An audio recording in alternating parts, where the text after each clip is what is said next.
and opposite force, it will just engulf the entire planet, right? There has to be an equal and opposite force at some point. I'm not talking about freeing every single person from the matrix. I'm talking about freeing enough people who are ready to understand how the world really works so that there's an equal and opposite force to the tirade of bullshit, the absolute clown world bullshit they're trying to push on all of us. If nobody stands up to it, we're going to end up just swallowing it all. Yeah. It's garbage. So you need to have an equal army on the other side. Money is certainly related to power, but the true power of the world is influence.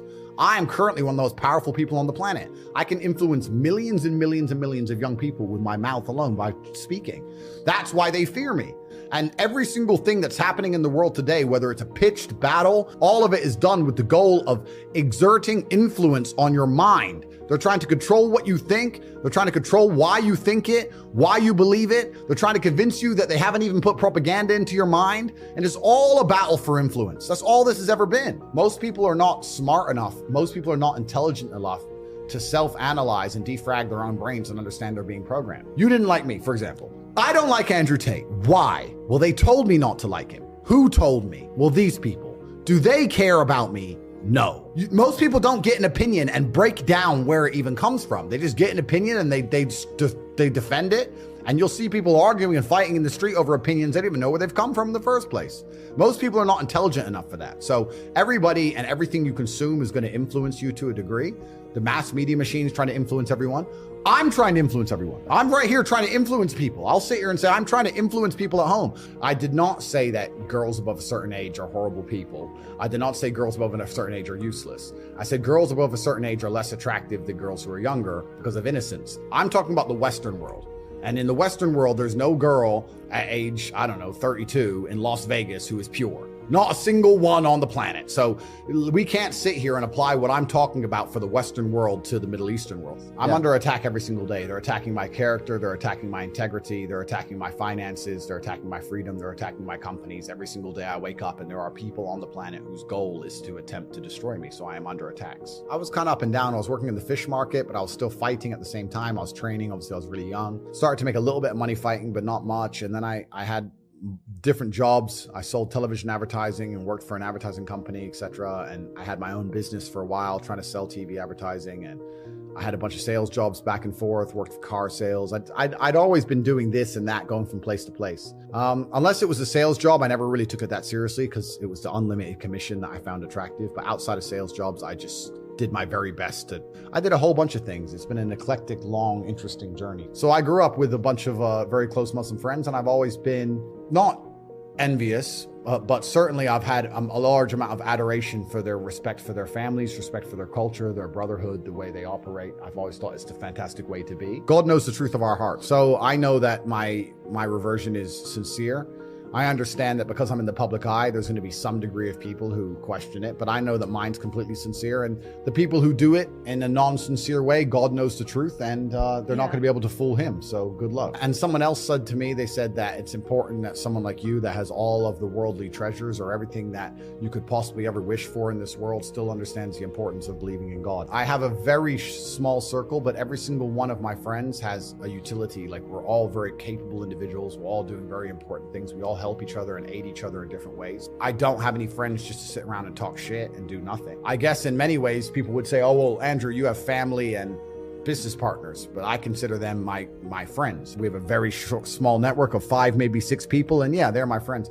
I'm not the kind of person who can fall victim to some random stroking my ego, and I'm not a dummy. Like, I know a lot of people get rich and they're dummies. That's not me. I don't have any new friends. I have the same circle I've always had. In fact, it's getting smaller by the day. It gets smaller, not bigger.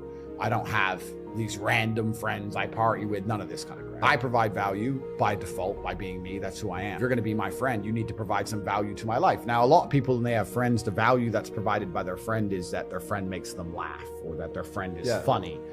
Well, I don't need that crap. I'm busy, right? So I need someone who's actually useful to me at real things. It's not a shallow way to look at it, because people say that's shallow. Not at all. I think that in true friendship, in true relationships, whether it's man-woman or man-man or woman-woman, there needs to be an exchange of value. People need to both gain and receive value, and that's how you build true friendships. So you need to become useful to me. And the problem with doing that is that I already have extremely useful people around me. We can already do everything. I don't need anybody. So when someone comes and goes, hey, I'd love to know you, Why? What do you want to do? Sit around, talk shit? Like, what do you want to do? Like I'm trying to do X, Y, Z. I'm fighting the Matrix. Can you fight the Matrix? Can you fight? If they can't do anything, I don't want to hang around with these people. There's a time when it comes to work smart.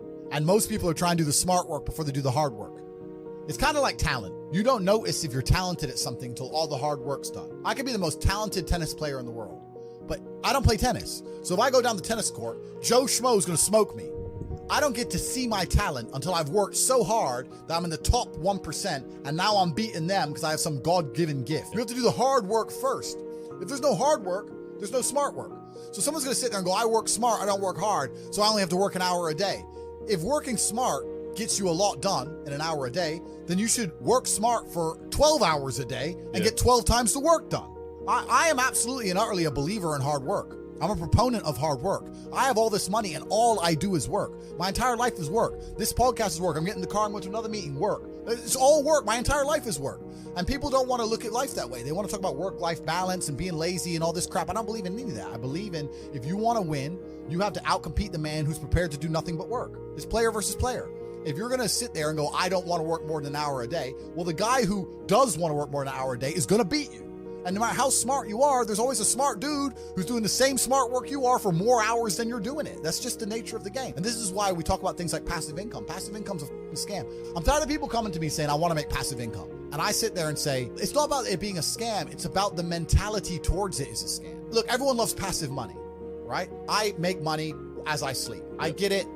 You need to de-link your time to your money, because if you're only working for money, you run out of time, you can't make enough money. I understand all those principles. My point is, if you have no money and you're coming to me saying, I want to make passive income, why are you not making active income? Get up off your ass and work first.